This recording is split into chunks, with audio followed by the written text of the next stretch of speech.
Hello, ഇന്നത്തെ എൻ്റെ recipe ഒരു ചിക്കൻ കുഴിമന്തിയാണ്. റെസ്റ്റോറൻറ്റിൽ നിന്നൊക്കെ കിട്ടുന്ന പോലെ തന്നെ ഞാൻ എൻ്റെ സ്വന്തം സ്റ്റൈലും കൂടി അതിനകത്ത് ഉപയോഗിച്ച് ചെയ്തേക്കുന്ന ഒരു കുഴിമന്തിയാണ്.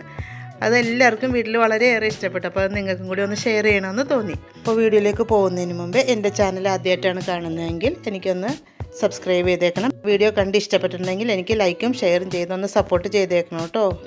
കുഴിമന്തി ഉണ്ടാക്കാനായിട്ട് ഞാനിത് ഒരു 1.5 കിലോളം വരുന്ന ചിക്കനാണ് നമ്മൾ കഷ്ണങ്ങളാക്കി എടുത്തേക്കുന്നത്. ഇതിന് ഞാൻ തൊലി വെച്ചിട്ടാണ് എടുത്തേക്കുന്നത്. തൊലി നമ്മൾ കടയിൽ നിന്ന് പൂട പറിച്ചിട്ട് നമ്മളിതൊന്ന് 2 മണിക്കൂർ ഫ്രിഡ്ജിൽ വെച്ചിട്ട് വേണം ഇത് കട്ട് ചെയ്യാനായിട്ട്.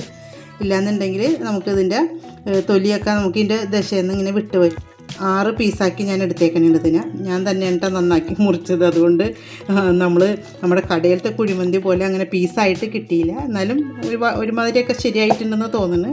അപ്പോൾ അങ്ങനെ തന്നെ എടുത്തേക്കണേണ്. അപ്പോൾ ഇത് നമുക്കൊരു കത്തി എടുത്തിട്ട് നമുക്കിതൊന്ന് കുത്തി കൊടുക്കാം. എന്താണെന്ന് വെച്ചിട്ടുണ്ടെങ്കിൽ ഇത് ഫോർക്കൊന്നും ഇതിനകത്ത് കയറില്ല. അപ്പോൾ നമുക്കിതൊന്ന് കത്തി കൊണ്ട് ഇങ്ങനെ മെല്ലെ ഒന്ന് ഒരേ കുത്തി കൊടുക്കാം കേട്ടോ. കയ്യിൽ മുട്ടാതെ വേണം കേട്ടോ കുത്താനായിട്ട്. അപ്പുറത്തൂടി കൈ തുളച്ച് വരരുത്. ഇങ്ങനെ നമുക്ക് എല്ലാം കുത്തി കൊടുക്കാം കേട്ടോ. ചെറുതായിട്ട് കുത്തിയാൽ മതി. ഇത് ഞാനെല്ലാം കുത്തി കഴിഞ്ഞിട്ടുണ്ട്. ഇതിലേക്ക് നമുക്ക് ഒരു മീഡിയം സവാള ഞാൻ ചെറുതായിട്ട് അരിഞ്ഞ് വെച്ചേക്കണത് നമുക്ക് ചേർത്ത് കൊടുക്കാം. നല്ല പൊടിപ്പൊടിയായിട്ട് തന്നെ അരിഞ്ഞെടുത്തേക്കണേണ് കേട്ടോ. സവാളയൊക്കെ നിങ്ങൾക്ക് ഇഷ്ടമുണ്ടെങ്കിൽ മാത്രം ഇട്ടാൽ മതി. ഇത് കട്ട് ചെയ്യണമെങ്കിൽ കട്ട് ചെയ്യാം. ഞാൻ പക്ഷേ ഒരു സവാളയൊക്കെ ഇട്ടാണ് ഞാൻ ചെയ്യാറ്. വലിപ്പമുള്ള ഒരു ക്യാപ്സിക്കം ഞാൻ തീരെ ചെറുതായിട്ട് തന്നെ കട്ട് ചെയ്തെടുത്തേക്കണേണ്. അത് നമുക്കിനകത്തേക്ക് ചേർത്ത് കൊടുക്കാം. ചെറിയ ജീരകം പൊടിച്ചതാണ്, ചെറുതായിട്ട് ഒന്ന് ചതച്ചെടുത്തേക്കണേണ്. അതൊന്ന് നമുക്ക് ഒരു 2 സ്പൂൺ ചേർത്ത് കൊടുക്കണേണ്. വെള്ള കുരുമുളകാണ്, ഇതൊന്ന് ഞാൻ ക്രഷ് ചെയ്തെടുത്തേക്കണേണ്. അതൊന്ന് ചേർത്ത് കൊടുക്കുക. അതും ഒരു 2 സ്പൂൺ തന്നെ ചേർത്ത് കൊടുക്കണേണ് കേട്ടോ. ഒരു 1/4 ടീസ്പൂൺ പെരിഞ്ജീരകം പൊടിച്ചതാണ്, അതും കൂടെ ഒന്ന് ചേർത്ത് കൊടുക്കാം നമുക്ക്. ഇതിലേക്ക് ഞാൻ മാഗിയുടെ 3 ക്യൂബാണ് എടുത്തേക്കണത്. ആ ചിക്കൻ ക്യൂബ് അത് ഇതിലേക്ക് നമുക്ക് ചേർത്ത് കൊടുക്കുക. എന്നിട്ട് നോക്കിയിട്ട് ഉപ്പിട്ടാൽ മതിയാകും. അപ്പോൾ നമുക്ക് ഈ 3 ഇതിനകത്ത് പൊടിച്ചിട്ട് കൊടുക്കാം. ഇതിലേക്ക് ഞാൻ 1 കപ്പ് മല്ലിയിലയാണ് എടുത്തേക്കണത്. ഇതൊരു 2 പിടി മല്ലിയിലയാണ്. ഇത് നമുക്കിനകത്തേക്ക് ഇട്ട് കൊടുക്കാം. ഇത് വേണമെങ്കിൽ നിങ്ങൾക്ക് അതൊന്ന് അരച്ച് പേസ്റ്റ് ആക്കിയാലും ഇട്ട് കൊടുത്താൽ മതിയാവും കേട്ടോ. ഇതിപ്പോൾ ഞാനിങ്ങനെ ചുമ്മാ ഇങ്ങനെ ഇട്ട് കൊടുക്കണേണ്.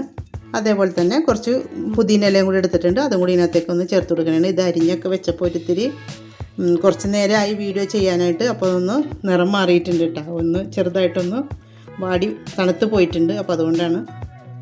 ഇതിലേക്ക് ഒരു കളറിന് വേണ്ടി നമുക്കൊരിച്ചിരി കളർ ചേർത്ത് കൊടുക്കാം. ഇതൊക്കെ ഓപ്ഷണലാണ്. കളർ ചേർക്കലൊക്കെ വേണമെങ്കിൽ ചേർത്താൽ മതി. എന്നാലും നമ്മളിപ്പോൾ കടയിൽ നിന്നൊക്കെ റെസ്റ്റോറൻറ്റിൽ നിന്നൊക്കെ വാങ്ങിക്കുമ്പോൾ കിട്ടുന്ന ഒരു കുഴിമന്തി പോലത്തെ ഒരു സ്റ്റൈലിലാണ് ഞാനിത് ചെയ്യണത്. ഇതിലേക്ക് ഞാൻ ചെറിയൊരു ടീസ്പൂൺ ഇഞ്ചി വെളുത്തുള്ളി പേസ്റ്റാണ്, അതും കൂടി ഇട്ട് കൊടുക്കണേ. ഒരു കുറച്ചിട്ടുള്ളൂ കേട്ടോ. കുറച്ചിട്ടാൽ മതിയാവും നമുക്ക്. ഇനി ഇതിലേക്ക് ഞാൻ ഇത്രയുള്ളൊരു തക്കാളി ഒന്ന് മിക്സിയിലിട്ട് നന്നായിട്ട് പേസ്റ്റാക്കി എടുത്തിട്ടുണ്ട്. നമുക്കിതൊന്നും കൂടി ഇതിനകത്തേക്ക് ഒഴിച്ചു കൊടുക്കാം. ഒരു കപ്പ് സൺഫ്ലവർ ഓയിലാണ് ഞാനിത് എടുത്തേക്കണത്. ഇതൊരു 250 ml ഉണ്ട്. നമുക്കിതും കൂടെ അതിനകത്തേക്ക് ഒന്ന് ചേർത്ത് കൊടുക്കുക. ആകെ ഈ ചേർത്ത് കൊടുക്കണ ഈ ഓയിൽ മാത്രമാണ് നമ്മൾ എടുക്കണത്. ഇത് ഫുള്ളായിട്ട് ഞാൻ ചേർത്ത് കൊടുക്കണില്ല കേട്ടോ. നമ്മളിതൊന്ന് കുറച്ച് നേരം ഒരു 10 മിനിറ്റോളം നമുക്കിതൊന്ന് കൈകൊണ്ട് നല്ല പോലെ ഒന്ന് എല്ലാ സ്ഥലത്തും പിടിക്കണ പോലെ തന്നെ ഒന്ന് കുഴച്ചെടുക്കാം. ഇത് നമുക്കൊരു 1 മണിക്കൂറോളം റെസ്റ്റ് ചെയ്യാൻ വെക്കണം. അപ്പോൾ അത് നമുക്ക് ഫ്രിഡ്ജിലേക്ക് കയറണ ഒരു പാത്രമാണ് ഞാൻ എടുത്തേക്കണത്. ഇതിലെല്ലാം നമ്മൾ ഇന്നുണ്ടാക്കണത് ഫുഡ് തയ്യാറാക്കണത്. അപ്പോൾ ഞാൻ ഇതിനകത്തേക്ക് ആകുമ്പോൾ നമുക്ക് ഫ്രിഡ്ജിലൊക്കെ വെക്കാൻ പറ്റിയ ഒരു പാത്രമാണ് ഞാൻ എടുത്തേക്കണത്. വലിയ പാത്രം അതിനകത്തേക്ക് കയറാത്തത് കൊണ്ട് ഞാനൊരു പാകത്തിനൊരു പാത്രം എടുത്തേക്കണത്. എല്ലാ സ്ഥലത്തേക്കും നമുക്ക് ഈ മസാലയൊക്കെ അങ്ങോട്ട് നല്ലപോലെ പിടിപ്പിക്കണം കേട്ടോ, തേച്ച് പിടിപ്പിക്കണം.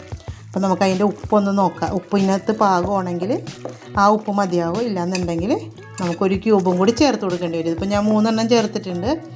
ഇപ്പോൾ പോരാ എന്ന് തോന്നുന്നുണ്ടെങ്കിൽ നമുക്കൊരു മാഗിയുടെ ക്യൂബും കൂടി ചേർത്ത് കൊടുക്കാം കേട്ടോ. അപ്പോൾ ഞാനൊരു പകുതിയും കൂടി ചേർത്ത് കൊടുക്കണേണ് കേട്ടോ. കുറച്ച് ഉപ്പും കൂടി പോരായ്മയുണ്ട്. അപ്പം നമുക്ക് ഒരു പകുതി ക്യൂബും കൂടി ഞാൻ ചേർത്ത് കൊടുക്കണേണ് മാഗിയുടെ. അതൊന്ന് നല്ലപോലെ ഒന്ന് തിരുമ്മി പിടിപ്പിച്ച് കൊടുക്കാം.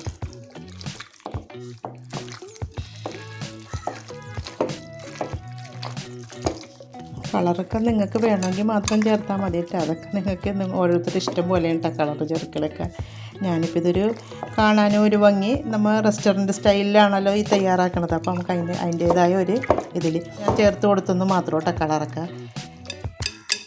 നമുക്കിതൊന്ന് 1 മണിക്കൂറോളം ഫ്രിഡ്ജിൽ താഴത്തെ തട്ടിൽ വെച്ചാൽ മതി. തിരക്കൊന്നുമില്ല നമുക്ക്. അപ്പോൾ നമുക്ക് താഴത്തെ തട്ടിൽ വെച്ചൊന്ന് സെറ്റാക്കി എടുക്കാം. നമ്മുടെ പാത്രത്തിലേക്ക് ഒഴിക്കുമ്പോൾ നമുക്ക് ഈ ഓയിലും കൂടി നമുക്ക് അതിനകത്തേക്ക് ചേർത്ത് കൊടുക്കേണ്ടി വരും. അപ്പോൾ അതുകൊണ്ട് ഞാൻ കുറച്ച് ഓയിൽ ഞാൻ മാറ്റി വെക്കണം കേട്ടോ.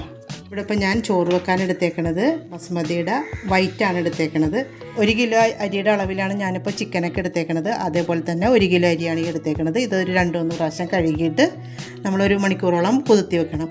എന്നുവെച്ചാൽ ഇത് നല്ല നീളം വെക്കും ഈ അരി. അപ്പം ഞാൻ എല്ലാവരോടും പറയണത് നല്ല അരിയാണിത്, എനിക്കിഷ്ടപ്പെട്ട ഒരു റൈസാണിത്. അപ്പോൾ അതുകൊണ്ട് എല്ലാവരോടും അങ്ങനെ തന്നെയാണ് ഞാൻ പറയണത്. അപ്പോൾ നല്ല നീളനുള്ള അരി എടുക്കുമ്പോഴാണ് അതിൻ്റെ ടേസ്റ്റും കുഴിമന്തിയുടെ ഒരു ടേസ്റ്റൊക്കെ വന്നത്. അപ്പോൾ എല്ലാവരോടും ഞാൻ ഈ അരി തന്നെ എടുക്കാൻ പറയണം. ഇത് നമുക്കിതൊന്ന് കഴുകി കുതിർത്തി വെക്കാം. 1 മണിക്കൂറോളം കുതിർത്തി വെക്കണം. ഇത് നമുക്ക് കഴുകി കഴിഞ്ഞിട്ടുണ്ടെങ്കിൽ പിന്നെ നമുക്കിത് രണ്ടാമതൊന്നും കഴുകാൻ പറ്റില്ല. അപ്പോൾ നമ്മൾ എടുക്കുമ്പോൾ തന്നെ നന്നായിട്ട് കഴുകിയിട്ട് വേണം വെള്ളത്തിലിട്ട് വെക്കാനായിട്ട്. ഇതുപോലെ അധികം വെള്ളത്തിൽ തന്നെ വേണം നമുക്കിതൊന്ന് കുതിർത്താൻ വെക്കാനായിട്ട്. എന്ന് വെച്ചാൽ ഇതൊന്ന് 1 മണിക്കൂർ കഴിയുമ്പോഴത്തേക്ക് ഇത് കുതിർന്ന് നല്ലപോലെ പൊങ്ങി വരും. അപ്പോൾ നിറച്ചും വെള്ളത്തിൽ തന്നെ വേണം വെക്കാനായിട്ട് കുതിർത്താൻ വെക്കാം. ഏകദേശം 1 മണിക്കൂറോളം ആയിട്ടുണ്ട്. അപ്പോൾ നമ്മളിതൊന്ന് സെറ്റ് ചെയ്യാൻ വെച്ച് കൊടുത്തുനിന്ന് എടുത്ത് നമ്മൾ വേറൊരു പാത്രത്തിലാണ് നമ്മളിന്ന് റെഡിയാക്കണത്. അപ്പോൾ നമുക്ക് അതിനകത്തേക്ക് ഒന്നിട്ട് കൊടുക്കാം. ഇങ്ങനെ നീളത്തിൽ തന്നെ വെച്ച് കൊടുക്കുക. ഒന്നിനും ഏതെ ഒന്ന് വരാത്ത വിധത്തിൽ തന്നെ സെറ്റ് ചെയ്ത് കൊടുക്കാം നമുക്ക്.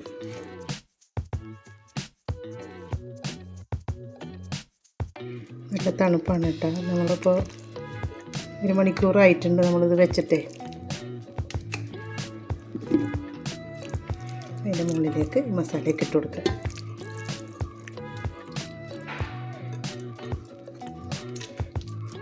ഇനി ഇതിലേക്ക് ഞാൻ ആ നേരത്തെ മാറ്റി വെച്ച ബാക്കി ഓയിലിൻ്റെ ബാക്കി കൂടി നമുക്ക് ഇതിനകത്തേക്കൊന്ന് ഒഴിച്ചു കൊടുക്കാം. 250 ml ഒരു കപ്പാണ് ഞാൻ എടുത്തേക്കുന്നത് ഓയിൽ. അതും കൂടി അത് ഫുള്ള് ഞാൻ ഇതിനകത്തേക്ക് ചേർത്ത് കൊടുക്കണം. നമ്മൾ വേറെ ഓയിലൊന്നും ആഡ് ചെയ്യണില്ലല്ലോ. ഇനി ഇതിലേക്ക് കുറച്ച് പച്ചമല്ലിയാണ്, അതും കൂടി ഞാൻ ഇങ്ങനെ ചേർത്ത് കൊടുക്കണതാണ്. നമ്മുടെ മല്ലിയില്ലേ അത്. ഇനി ഇതിലേക്ക് ഞാൻ ഒരു ചെറിയ സ്പൂൺ കുരുമുളകാണ്, നമ്മുടെ സാധാ കുരുമുളക് ചതക്കാതെ വെറുതെ ചുമ്മാ ഇട്ട് കൊടുക്കണതാണ്, ഇടയ്ക്കൊന്ന് കടിക്കാനൊക്കെ. നമുക്കിതൊന്ന് അടുപ്പ് കത്തിച്ച് ഇതിൻ്റെ മേളിലേക്കൊന്ന് വെച്ച് കൊടുത്ത് ആദ്യം നമുക്കൊന്ന് ഫുൾ ഫ്ലെയിമിലേക്ക് ഇട്ട് കൊടുക്കാമെന്ന് വെച്ചാൽ ഇതൊരു തണുപ്പുണ്ടല്ലോ. അപ്പോൾ അതൊന്ന് തണുപ്പൊന്ന് വിട്ട് കിട്ടണവരെ നമ്മൊന്ന് ഫുൾ ഫ്ലെയിമിലേക്ക് തന്നെ ഇട്ട് കൊടുക്കണതാണ്. അപ്പോൾ ഒന്ന് തിളച്ചിട്ടുണ്ട്. നമുക്കൊന്നൊരു ലോ ടു മീഡിയം ഫ്ലെയിമിലേക്കൊന്ന് വെച്ച് കൊടുക്കുക. നമുക്കിതൊന്ന് അടച്ച് വെച്ച് കൊടുക്കാം കേട്ടോ ചെറുതായിട്ട്. അരിയുടെ 2 ഇരട്ടി വെള്ളം ഞാനെടുത്ത് അടുപ്പിൽ ഒന്ന് തിളക്കാൻ വെച്ചിട്ടുണ്ട്. ആവശ്യത്തിന് ഉപ്പ് ചേർത്ത് കൊടുക്കുക. ഒരു 2 സ്പൂൺ ഉപ്പിടുന്നുണ്ട് ഞാൻ. ഉപ്പൊക്കെ നമ്മൾ ഊറ്റി അങ്ങോട്ട് പോകുമല്ലോ, നമ്മൾ എടുക്കണതിനേലും കുറച്ചധികം കൂടി എടുക്കണം. ഇതിലേക്കൊരു 3 ഗ്രാമ്പൂ ഇട്ട് കൊടുക്കുന്നുണ്ട്, 2 ഏലക്ക ഇട്ട് കൊടുക്കുന്നുണ്ട്, ഇത്രയുള്ളൊരു കഷ്ണം പട്ട ഇട്ട് കൊടുക്കുന്നുണ്ട്, ഒരു ഉണങ്ങിയ നാരങ്ങയും കൂടി ചേർത്ത് കൊടുക്കുന്നുണ്ട്. അതിൻ്റെ കൂടെ തന്നെ നമുക്കൊരു 3 ടീസ്പൂൺ ഓയിലും കൂടി ഇതിനകത്തേക്ക് ഒഴിച്ചു കൊടുക്കുക. ഇതൊന്ന് വെറുതെ ഒട്ടിപ്പിടിക്കാതിരിക്കാൻ വേണ്ടിയാണ്, അല്ലാണ്ട് എണ്ണമയോ ഒന്നും ഇതിനകത്ത് വരില്ല, നമ്മൾ അരിയിലൊന്നും കയറി പിടിക്കില്ല. അല്ലാണ്ട് തന്നെ ഒട്ടിപ്പിടിക്കാതിരിക്കാനായിട്ട് ഒരു 3 സ്പൂൺ ഓയിലും കൂടി ചേർത്ത് കൊടുക്കണേ കേട്ടോ. നമുക്കിതൊന്ന് അടച്ചു വെച്ച് കൊടുക്കാം. ഇതൊന്ന് നമുക്ക് ഒന്ന് തുറന്നിട്ട് ഒന്ന് മറിച്ചൊക്കെ ഇട്ട് കൊടുക്കാം കേട്ടോ. ഒന്ന് എല്ലാ ഭാഗത്തേക്കും തീയെത്തണ കണക്ക് നമുക്കൊന്ന് ഇതേപോലെ ഒന്ന് തിരിച്ചിട്ട് കൊടുക്കാം.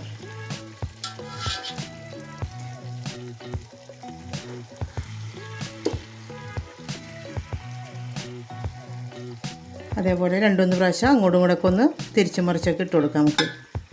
അപ്പോൾ എല്ലാ ഭാഗത്തേക്കും ഒന്ന് തീയൊക്കെ കയറി ഒന്ന് എല്ലാ സ്ഥലവും ഒന്ന് വേവൊക്കെ എത്തുമല്ലോ.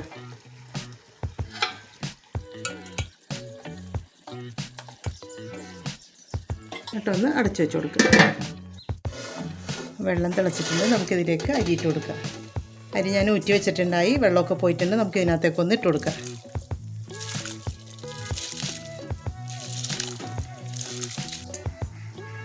നമുക്കൊന്ന് ഇളക്കി കൊടുത്തിട്ട് മൂടി വെക്കാം. അടച്ചു കൊടുത്തേക്കാം. അടച്ച് മൂടി ഒന്ന് വേകട്ടെ. ഒരു 90% നമുക്കിതൊന്ന് വെന്ത് കിട്ടണം. ഏകദേശം നമ്മുടെ ചോറൊക്കെ റെഡി ആയിട്ടുണ്ട്. നമുക്കിതൊന്ന് ഊറ്റിയെടുക്കാം. ഇനി നമുക്കിതൊന്ന് ഊറ്റിയെടുക്കാം കേട്ടോ വേഗം. ആദ്യം ഇതൊന്ന് നമുക്കൊന്ന് കോരി മാറ്റിയെടുക്കാം. അത് ചിലർക്കൊന്നും ഇഷ്ടപ്പെടില്ല ആ ചോറിൻ്റെ കൂട്ടത്തിൽ കടിക്കാനൊക്കെ. അപ്പം നമുക്കിതൊന്ന് മാറ്റിയേക്കാം. നമ്മുടെ ചിക്കനൊക്കെ ഏകദേശം ഒന്ന് പരുവായിട്ടുണ്ട്. നമുക്കിതൊന്ന് ഞാൻ ഇതിൽ നിന്നൊന്ന് കോരിയെടുക്കണേ. നമുക്ക് ചോറ് ദമ്മിടാനായിട്ട് സമയമായി. നമ്മൾ ചോറ് ഊറ്റി ഞാൻ എടുത്തല്ലോ ചോറ് ഊറ്റിയത്. നമുക്കിതൊന്ന് പെറുക്കിനകത്തേക്ക് മാറ്റി വെക്കാം. ചിക്കനൊക്കെ നല്ല സോഫ്റ്റായിട്ട് നല്ലപോലെ വെന്തിട്ടുണ്ട് കേട്ടോ.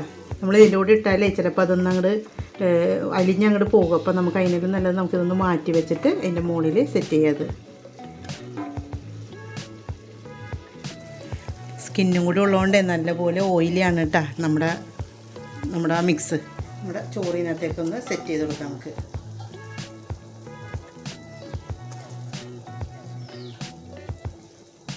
നമ്മളിതൊരു 3/4 ഭാഗോളം വേവിൽ തന്നെയാണ് എടുത്തേക്കണത്. ഇതിൻ്റെ ഒരു 10 മിനിറ്റ് നമുക്കൊന്ന് ഒരു ദമ്മിലൊന്ന് കിടന്നാൽ മതി കേട്ടോ. അതുവരെ നമ്മളെല്ലാം വെന്തിട്ടുണ്ട്. നമുക്കിതൊന്ന് ഒരു 10 മിനിറ്റിൻ്റെ വേവ് മാത്രമേ ഉള്ളൂ. അപ്പോൾ നമുക്കിതെല്ലാം കൂടി ഇതിനകത്തേക്കൊന്ന് ഇട്ട് കൊടുക്കാം. നമുക്കൊരു ചെറുതായിട്ടൊരു കളർ വരുത്താൻ വേണ്ടി നമുക്ക് അല്പം കളർ ഞാൻ ഇതിനകത്ത് റെഡ് കളർ ഒഴിച്ചു കൊടുക്കണതാണ് കേട്ടോ.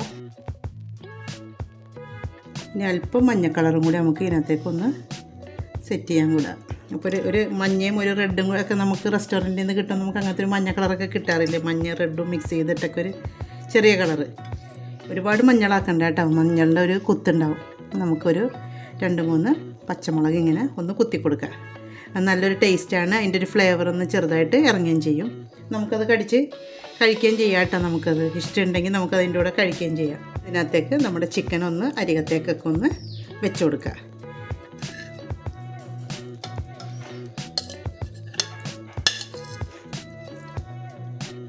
അപ്പോൾ നമ്മൾ ചിക്കൻ വെച്ച് കൊടുത്തിട്ടുണ്ടെങ്കിൽ നമുക്കൊരു പാത്രം കൂടി ഇറക്കി വെച്ച് കൊടുക്കുക. സ്മോക്ക് ചെയ്യാനുള്ള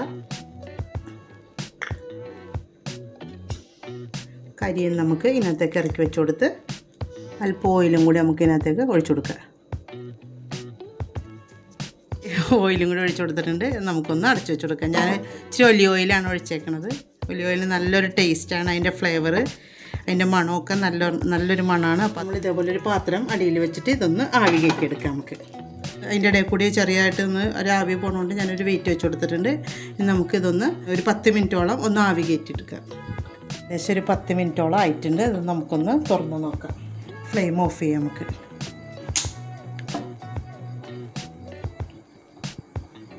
ഇതൊന്നെടുത്ത് മാറ്റാം. ഞാനിതിൻ്റെ ഇടയിൽ ഒരു നാരങ്ങയും കൂടി വെച്ചിട്ടുണ്ടായി. അത് ഞാൻ വീഡിയോയിൽ എടുക്കാൻ വിട്ടുപോയിട്ടുണ്ടായി. അപ്പം നിങ്ങളും അതേപോലെ ഒരു നാരങ്ങ അതിനകത്ത് നമ്മൾ വേവിച്ച നാരങ്ങ തന്നെ അതിനകത്തേക്കൊന്ന് വെച്ചേക്കണം കേട്ടോ. അതിൻ്റെ ഒരു ചെറിയൊരു ഫ്ലേവറൊക്കെ കിട്ടും. വീണ്ടും നമുക്ക് ഈ ചിക്കനെയൊക്കെ നമുക്കൊന്ന് മാറ്റിയെടുക്കാം.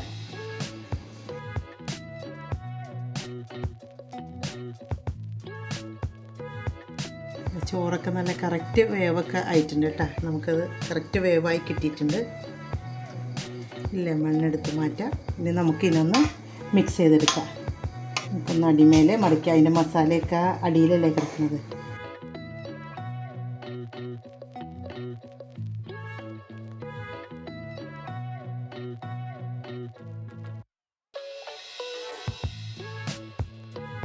നമ്മളിതെല്ലാം മിക്സ് ചെയ്ത് കഴിഞ്ഞിട്ടുണ്ട്. ഇനി നമുക്കൊരു സെർവ് ചെയ്യാനായിട്ട് നമുക്കൊരു പ്ലേറ്റിലേക്ക് മാറ്റാം.